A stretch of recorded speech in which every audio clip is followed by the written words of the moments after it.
ایک صحابی حضور کے پاس آئے، ایک وظیفہ آپ مجھ سے لے لیں۔ حضور صلی اللہ علیہ وسلم کے پاس انہوں نے آ کر تنگ دستی کی شکایت کی کہ آقا بہت تنگ دستی ہے۔ اس کو اعلیٰ حضرت فاضل بریلوی رضی اللہ تعالیٰ عنہ نے اپنے ملفوظات میں لکھا بھی ہے، اپنی کتاب میں لکھا ہے۔ وہ صحابی آئے اور کہا کہ بہت بے برکتی ہوتی ہے گھر میں، کچھ بھی نہیں بچتا اور تنگی بھی بہت زیادہ ہے۔ اللہ کے حبیب صلی اللہ علیہ وسلم نے فرمایا کہ میرے صحابی وہ تسبیح کیوں نہیں پڑھتے جو زمینوں کے اور آسمانوں کے فرشتے بھی پڑھتے ہیں، صبح بھی پڑھتے ہیں اور شام میں بھی پڑھتے ہیں؟ اس صحابی نے کہا آقا عنایت فرما دیں۔ حضور پاک صلی اللہ علیہ وسلم نے فرمایا یہ پڑھا کرو، سبحان اللہ وبحمدہ، سبحان اللہ العظیم وبحمدہ استغفر اللہ۔ ہم تو ہر نماز کے بعد پڑھتے ہیں وبحمدہ استغفر اللہ، ایک ٹکڑا ہم نہیں پڑھتے، سبحان اللہ وبحمدہ سبحان اللہ العظیم وبحمدہ استغفر اللہ۔ کہا 100 مرتبہ پڑھ لیا کرو، 100 مرتبہ پڑھ لیا کرو فجر میں یا مغرب میں۔ اعلیٰ حضرت نے اس کو لکھا ہے کہ وہ صحابی تقریباً 1 مہینے کے بعد پھر کچھ شکایت لے کر کے آئے حضور کے پاس۔ شکایت پہنچانے والوں میں آپ کھڑے تھے۔ حضور پاک صلی اللہ علیہ وسلم نے ان کو دیکھا اور پوچھا آپ کیا شکایت ہے؟ پھر دوسری شکایت لے کر کے آئے۔ اس صحابی نے کہا کہ حضور اب کی شکایت یہ ہے کہ مال اتنا ہو گیا ہے کہ رکھنے کی جگہ میرے پاس نہیں، اتنا میرے پاس ہو گیا ہے کہ رکھنے کی جگہ نہیں ہے۔ میں اس چیز کی قلت کی شکایت لے آیا ہوں کہ جگہ کی تنگی ہے۔ یہ اندازہ کریں اس تسبیح کا اثر اس لیے ہے کہ وہ رسول کریم صلی اللہ تعالی علیہ وسلم کی مکمل طور پر اتباع اور پیروی کرتے تھے، اور اس کے بعد وہ وظیفہ انہیں کام آیا۔ آپ بھی کریں، لیکن ساتھ میں میری دعوت یہ ہوگی جو بے برکتی لانے والے کام ہیں ان کو پہلے ختم کرو۔ آج مجھے بات صرف اتنی عرض کرنی ہے کہ قرآن کو تم نے چھوڑا ہے میرے عزیزوں، جس کی وجہ سے آج ہماری حالات ہے۔ کاش ایک بار قرآن پھر سے اٹھا لو۔ میں قسم رب ذوالجلال کی اللہ تبارک و تعالیٰ کا وعدہ تمہیں یاد دلا رہا ہوں۔ مولا نے قرآن میں فرمایا کان حقا علینا نصر المؤمنین، ہم نے اپنے اوپر لازم کر لیا ہے کہ ایمان والوں کی مدد کریں گے۔ ہم نے ابھی قرآن میں پڑھا ہے ان یکم منکم 20 صابرون یغلبوا 200، اگر تم میں 20 لوگ صبر والے آ جائیں، مولا فرماتا ہے میں 200 پر انہیں بھاری کر دوں گا، 200 پر بھاری کر دوں گا۔ یہ سب وعدے تمہارے لیے ہیں، لیکن اب کیا ہوگا؟ اسی لیے کسی شاعر نے کہا تھا اب فقط شور مچانے سے نہیں کچھ ہوگا، اور یوں ہی ہونٹوں کو ہلانے سے کچھ نہیں ہوگا۔ تمہیں اب اس قرآن پاک کو اٹھا کر دیکھنا ہوگا کہ عملی زندگی کیا ہے۔ بڑے بڑے سائنسدان، بڑے بڑے مورخین قرآن پڑھتے رہے، آج بھی پڑھ رہے ہیں اور تحقیقات کر رہے ہیں۔ افسوس ہے کہ ہماری قوم میں ایک بڑا طبقہ قرآن سمجھنا تو دور کی بات ہے، پڑھنا بھی نہیں جانتے۔ جو پڑھنا نہیں جانتے، یہی تو حال ہے کہ ہم نے دیکھا ہے بڑی بڑی محفلیں، تمہیں قوالی میں تو اتنا جوش آتا ہے، تھرکتے رہتے ہو، ناچتے رہتے ہو، کون سا جوش ہے؟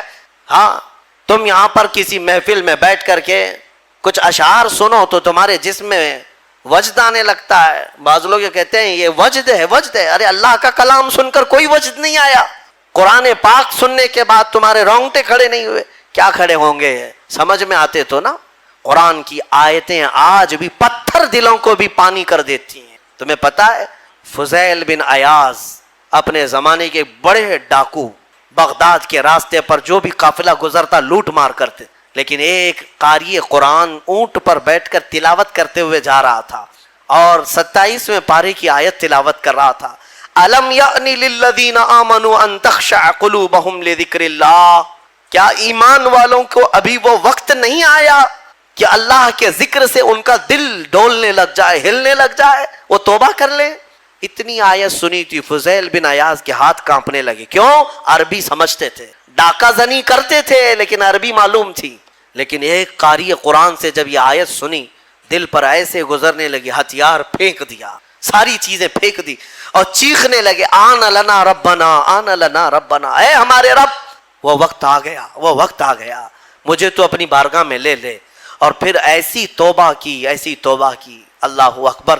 اس کے بعد جو ان کی زندگی میں تبدیلی آئی جانتے ہیں؟ فضیل بن عیاض اولیاء کرام کی جماعت میں سند کا نام ہے۔ آج اتنا بڑا مقام ہے کہ سیدنا غوث اعظم عبد القادر جیلانی رضی اللہ تعالیٰ عنہ بھی ادب کیا کرتے تھے۔ فضیل بن عیاض کا نام آئے تو وہ کس سے ان کی زندگی بدلی؟ قرآن کی آیت نے بدل دیا۔ آج بھی قرآن پاک سمجھ جاؤ تو تمہاری آنکھیں بہنے لگ جائیں۔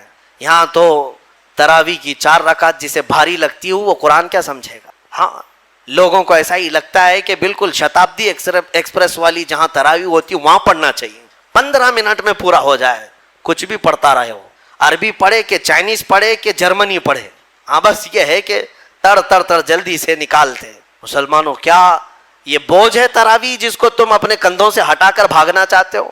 مزاج تو یہ بناؤ کہ قرآن ہمیں ویسا سنایا جائے جیسے رسول پاک کے زمانے میں سنایا جاتا۔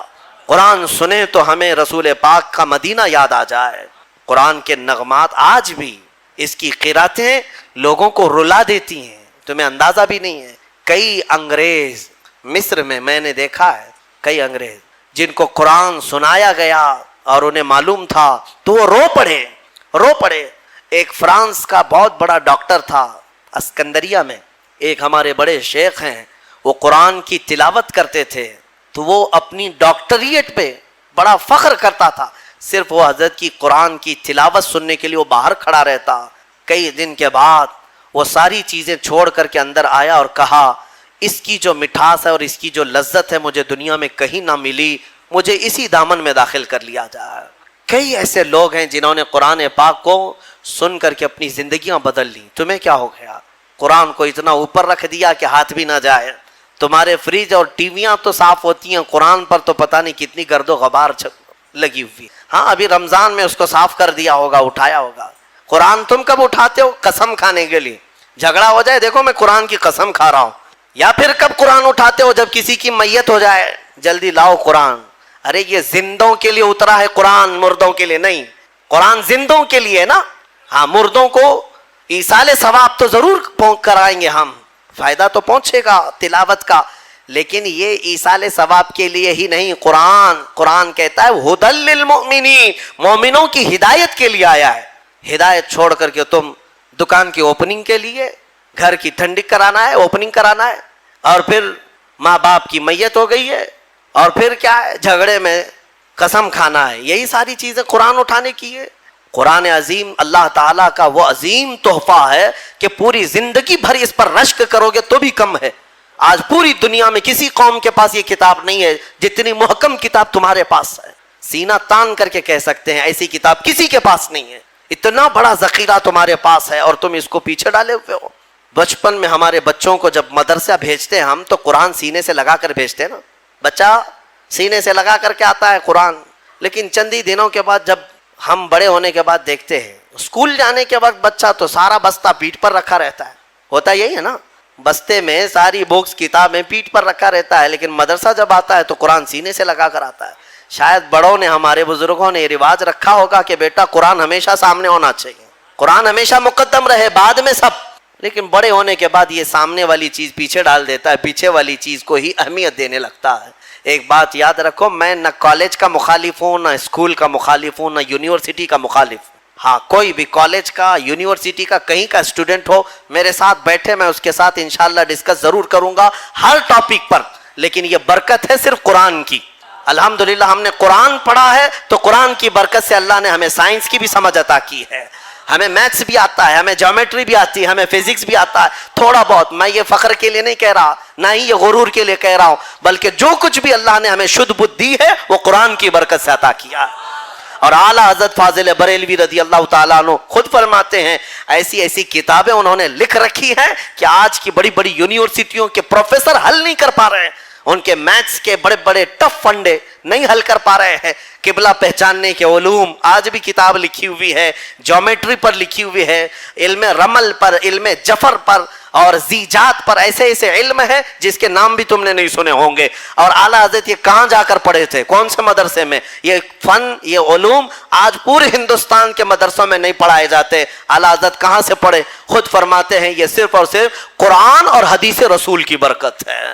رسول پاک صلی اللہ تعالیٰ علیہ وسلم کے قدموں میں جو ہو گیا ہر علم خیرات میں ملا۔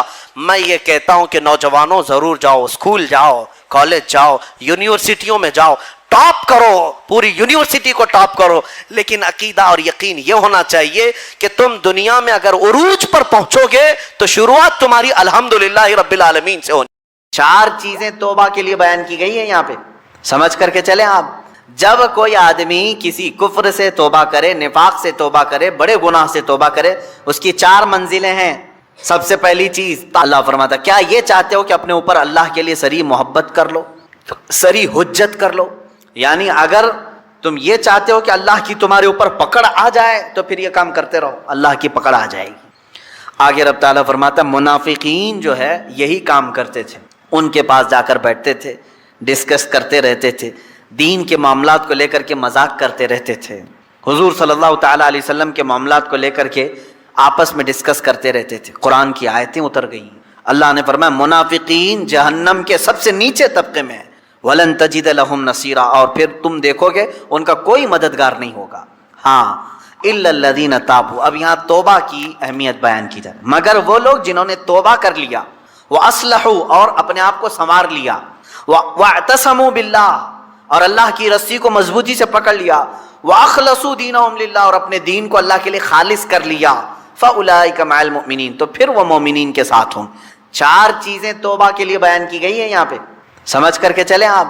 جب کوئی آدمی کسی کفر سے توبہ کرے، نفاق سے توبہ کرے، بڑے گناہ سے توبہ کرے، اس کی چار منزلیں ہیں۔ سب سے پہلی چیز تابو، توبہ کرے۔ توبہ گال پہ تھپڑ مارنے کا نام نہیں ہے، توبہ لفظ ہے رجوع کرنے کا۔ رجوع کا مطلب ہے جس کام کو کیا تھا اس سے اپنے آپ کو شرمندگی محسوس کرے کہ میں نے غلط کیا تھا اور چھوڑنے کا پکا ارادہ کر لیا، یہ توبہ ہے۔ کان پکڑنا، گلے گال کو تھپڑ مارنا یہ کوئی ضروری نہیں بھی کیا، تم نے سوئے سوئے دل میں ارادہ کر لیا اے اللہ مجھ سے غلطی ہو گئی، میں باز آتا ہوں، یہ توبہ ہو گئی، یہ تمہاری توبہ ہے۔ سجدے میں گر گئے، اے اللہ مجھے افسوس ہے کہ میرے سے غلط کام ہو گیا، تم نے اپنی غلطی سے توبہ کر لی، بس یہ توبہ ہے۔ توبہ کہتے ہیں پلٹنے کو، جہاں تھے تم وہاں سے پلٹ آئے۔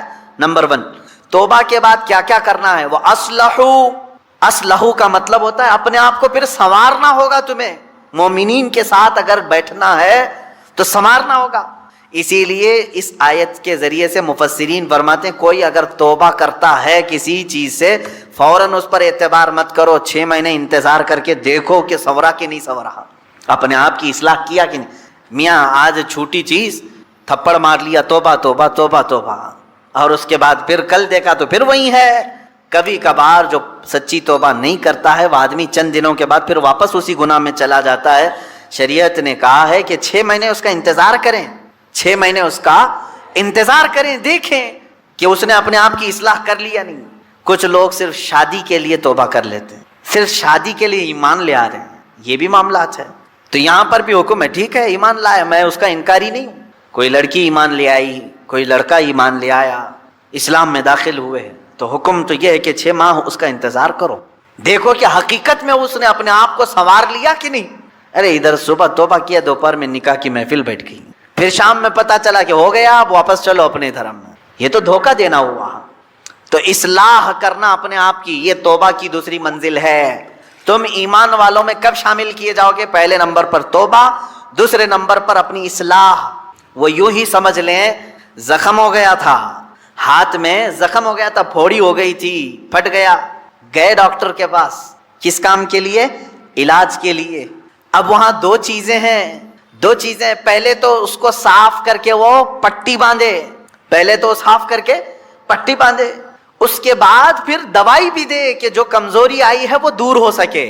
دونوں میں خالی ایک ہی کیا، خالی دوائی لے کر کے آیا، زخم کو نہ پوچھا نہ کچھ نہیں، تو زخم تو باقی رہا اور دوائی کھا رہے ہو، یا زخم کو تم نے سب پوچھ دیا لیکن دوائی کھائی نہیں، تو بھی چنگا ہونے میں، بھلا ہونے میں ٹائم لگتا ہے۔ اسی طرح سمجھ لیں کہ گناہوں سے توبہ کر لیا، پٹی باندھ لیا، اصلاح کرنے کے لیے نمازوں کی کثرت کرو، خیرات کی، یہ گولی کا کام کرے گی، تمہارے جسم کے اندر اصلاح پیدا ہو جائے گی۔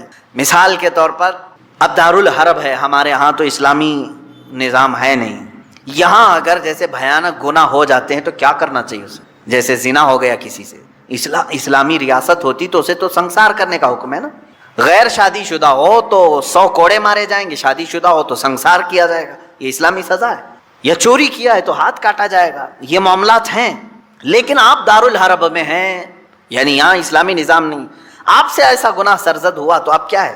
اس کے لیے اسلام نے یہ نظام رکھا ہے کہ تم سب سے پہلی چیز توبہ کرو، توبہ کرو، اس بھیانک گناہ سے توبہ کرو۔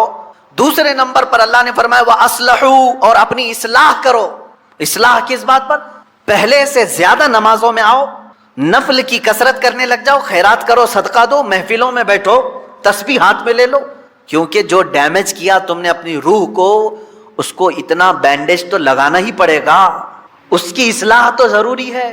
تو جس سے گناہ سرزد ہوئے وہ اگر توبہ کرنا چاہتا ہے تو دو چیزیں پہلے سمجھ لیں، ایک تو سچے دل سے توبہ کرنا یعنی باز آنے کا ارادہ کر لینا، دوسری اس پر نیکیوں کی کثرت کرنا، تب جا کر کے وہ توبہ کا پھل تمہیں ملے گا۔ ہاں بعض جگہوں پر میں نے دیکھا ہے دیہاتوں وغیرہ میں وہ لوگ کسی لڑکے اور لڑکی کے معاملے کو دیکھتے ہیں کہ یہ غیر شادی شدہ تھے اور چلے گئے اور ساتھ میں رات بتا کر کے آئے تو ان کو پکڑ کر کے جماعت والے بٹھاتے ہیں، اسلامی سزا ہے نہیں، آپ دے نہیں سکتے۔ اور بعض دیہاتوں میں نے دیکھا ہے کہ جھاڑو لے کر کے اس کو مارتے ہیں یا ٹاول کو لپیٹ کر کے اس کو مارتے ہیں۔ یہ مذاق کر رہے ہو اسلامی نظام کا؟ مذاق ہے اسلامی نظام کا؟ وہ تو حضرت ایوب علیہ السلام کی بیوی کے لیے اترا تھا قرآن پاک میں۔ حضرت ایوب علیہ السلام نے قسم کھا لی تھی اپنی بیوی کے بارے میں کہ وہ شیطان کے پاس گئی تھی، اگر میں صحیح ہو جاؤں تو تجھے 100 کوڑے ماروں گا۔ آپ صحیح ہو گئے، 100 کوڑے مارنے والے تھے، لیکن وہ بیوی بڑی نیک شعار تھی۔ اللہ نے حکم فرمایا جبرائیل امین کو، جاؤ ایک جھاڑو جس میں 100 کاریاں ہوں وہ ایوب کو دے دو اور کہو کہ ایک بار اس سے اپنی بیوی کو مارے، ان کی قسم پوری ہو جائے گی۔ یہ قرآن میں ہے۔ وہ ایوب علیہ السلام کی بیوی کے لیے یہ بات اتری تھی۔ تو میں نے کسی گاؤں کے متولی صاحب کے متعلق یہ سنا کہ وہ بھی 100 کاڑیوں کی جھاڑو لے کر کے اس لڑکے کو مارتے ہیں جو لڑکی کو بھگا لے جاتا ہے، اور کہتے ہیں 100 کوڑوں کے برابر ہو گیا، اور اگر 100 کوڑے مارو گے تو پھر اگلا دن آپ کے کوڑے پڑنے کا آ جائے گا۔ یہاں نہیں مار سکتے، یہاں صرف یہ ہے کہ سچی توبہ کی اسے تلقین کی جائے، رو رو کر کے تو توبہ کرے، اس کے بعد اپنی اصلاح کرے۔ اپنی اصلاح کیسے؟ نیکیوں کی کثرت کرے۔ پہلے نماز کم پڑھتا تھا تو اب زیادہ کر لیں، نفل نہیں تھے تو نوافل کی زیادہ تعداد کر، درود مبارکہ آیت کریمہ کا ورد زیادہ کرے۔ یوں ہی سمجھ لیں کہ بیماری کے بعد جب آدمی اٹھتا ہے تو اسے ٹونک لینی پڑتی ہے، اچھی غذا دینی پڑتی ہے تاکہ اس کی جو گری ہوئی صحت ہے وہ جلدی صحیح ہو جائے۔ گناہ کرنے کے بعد بندے کی روح اسی طرح بیمار ہوتی ہے، توبہ کے بعد اسے ٹونک دینے کے لیے نیکیوں کی کثرت ضروری ہے، وہ نوافل کی کثرت کرے۔ نمبر 3 وَاعْتَصَمُوا بِاللَّهِ، اللہ کی رسی مضبوطی سے تھام لے۔ یہ اللہ کی رسی ہے کیا؟ اس پر ہی بہت گھنٹوں تفسیر ہو جائے گی۔ یہ قرآن پاک میں گزر وَاعْتَصَمُوا بِحَبْلِ اللَّهِ، چوتھے پارے میں یہ آیت گزر چکی ہے، اور یہاں اللہ نے فرمایا وَاعْتَصَمُوا بِاللَّهِ، اللہ کی رسی مضبوطی سے پکڑ لو۔ اللہ کی رسی کیا ہے؟ آسمان سے کوئی چیز لٹک رہی ہے کہ اس کو پکڑ کر کے جھولتا رہے گا، چھوڑے گا نہیں۔ اللہ کی رسی، مفسرین کے الگ الگ اقوال ہیں۔ قرآن پاک اللہ کی رسی ہے، اسے جو تھام لیا گویا کہ وہ اللہ کی رسی کو پکڑ لیا۔ رسول پاک صلی اللہ تعالی علیہ وسلم کی ذات اللہ کی رسی ہے، حضور صلی اللہ علیہ وسلم کو جو تھام لیا، ان کی تعلیمات کو، وہ اللہ کی رسی کو پکڑ لیا ہے۔ اہل بیت اطہار جو رسول اللہ کی آل ہیں، ان کو کہا گیا ہے کہ وہ اللہ کی رسی ہیں، ان کو جو تھام لیا وہ اللہ کی رسی کو پکڑ لیا۔ اہل اللہ جو ہیں اولیاء کاملین، یہ اللہ کی رسی ہیں، ان میں سے کسی کو اس نے تھام لیا وہ اللہ کی رسی کو پکڑ لیا۔ تو توبہ کرنے کے بعد اور 2 چیزیں ایکسٹرا ہو گئی، ایک اصلاح، دوسرے نمبر پر اللہ کی رسی کو پکڑنا ہے، یعنی قرآن لے لو۔ قرآن کو لے لینے کا مطلب یہ نہیں ہے کہ پکڑ کر کے زندگی بھر رہے، قرآن کی تعلیمات پر چلے، قرآن سے لگاؤ اور محبت بڑھا لے، اور اس کی تلاوت کثرت سے کرے، یہ اللہ کی رسی ہے۔ حضور پاک صلی اللہ علیہ وسلم سے محبت زیادہ کر لے، وہ اللہ کی رسی ہے۔ اور ایک بات یاد رکھیں، میں آپ سے کہتا ہوں، یہاں میرے پاس ایک رسی ہے، ایک اس کا سرا، ایک کونا میرے پاس ہے، ایک باہر، اور آپ نے اس رسی کو پکڑ لیا، اور جب میں رسی کھینچوں تو سیدھے آپ کس کے پاس آئیں گے؟ میرے پاس آ جائیں گے، بلا تشبیہ و بلا تمثیل۔ اللہ نے قرآن میں فرمایا اللہ کی رسی کو پکڑ لو، یعنی اللہ رب العزت کی جو رسی ہے وہ خود خدائے قدیر و جبار کے دست قدرت میں ہے، اور اس رسی کا ایک سرا، ایک کونا دنیا میں ہے، وہ رسول پاک کی شکل میں ہے، اہل بیت اطہار کی شکل میں ہے، قرآن عظیم کی شکل میں ہے۔ ان کو جس نے پکڑ لیا، جب رب تبارک و تعالیٰ سارے لوگوں کو کھینچے گا تو تم وہیں جاؤ گے جہاں یہ اس رسی کا دوسرا کنارہ ہوگا۔ اسی کو کہتے ہیں اللہ رب العزت تک پہنچنے کے لیے اس کی رسی کو تھام لینا، یعنی اہل اللہ اولیاء کاملین سے وابستہ ہونا، قرآن پاک سے اور رسول پاک کی زندگی سے وابستہ ہونا۔ 3 چیزیں میں نے گنا دیا توبہ کے لیے. وَأَخْلَصُوا دِينَهُمْ لِلَّهِ, چوتھی چیز ہے اپنے دین کو اللہ کے لیے خالص کر دینا, پیورٹی والا دین. یہ وہی شادی کرنے والے لوگوں کے لیے ہے, جو شادی کے لیے دین میں آئے تو اللہ فرمانا نہیں, اللہ کے لیے دین میں آؤ, اللہ کے لیے توبہ کرو. بعض لوگوں کو دیکھا گیا کہ بھائی بہت زیادہ آوارہ گردی کرتا تھا, میں تو بیٹی نہیں دوں گا اس کو. کہا 4 لوگوں کو لے آؤ, میں توبہ کرتا ہوں. توبہ توبہ توبہ توبہ, ہو گئی توبہ. اس کے بعد اس کی بیٹی کو لینے کے لیے تم نے 4 لوگوں کے پاس توبہ کیا. میرے عزیزوں, اب توبہ کے اصول آپ سیکھ لو. اس نے توبہ کس کے لیے کیا؟ ایک خاتون کے لیے. اللہ فرما رہا ہے اللہ کے لیے آ جاؤ. یہ آج تیرے نکاح میں ہے, کل پھیکی پڑ جائے گی, لیکن اللہ رب العزت تو ہمیشہ رہنے والا ہے. یہ ان لوگوں کے لیے بھی تھا جو دائرہ اسلام میں داخل ہوتے تھے. جیسے ہجرت کے متعلق حضور صلی اللہ علیہ وسلم نے فرمایا, جس نے اللہ اور اس کے رسول کے لیے ہجرت کی اس کا ثواب بے حساب ہے. ہجرت کا مطلب ایک وطن چھوڑ کر کے دوسرے وطن گئے. جیسے مکہ چھوڑ کر کے صحابہ مدینے گئے تھے, کس کے لیے گئے تھے؟ اللہ اور اس کے رسول کی محبت میں گئے تھے. ایک صحابی جو ہے وہ مکہ سے نکلے, ان کی منگنی ہوئی تھی مدینے کی لڑکی سے. مدینے کی ایک لڑکی سے ان کی منگنی ہوئی تھی. وہ سفر کر کے آ گئے. انہوں نے سوچا شادی بھی ہو جائے گی, ہجرت بھی ہو جائے گی, ثواب کا ثواب ہے, گھر کا گھر بھی ہے. شادی ان کی مدینے میں ہونی تھی, سسرال مدینے میں, اور مکہ سے ان کو ہجرت کرنے کا ثواب بھی لینا تھا. لیکن وہ ہجرت کر کے آئے, تب اللہ کے نبی صلی اللہ علیہ وسلم نے یہ حدیث بیان فرمائی, جس کی ہجرت جس غرض سے ہوئی اسی غرض میں مانی جائے گی. جو اللہ اور رسول کے لیے ہجرت کر کے آئے تھے اس کا ثواب بے حساب ہے, اور جو شادی کے لیے ہجرت کر کے آئے تھے تو یہ شادی کا ہی مانا جائے گا.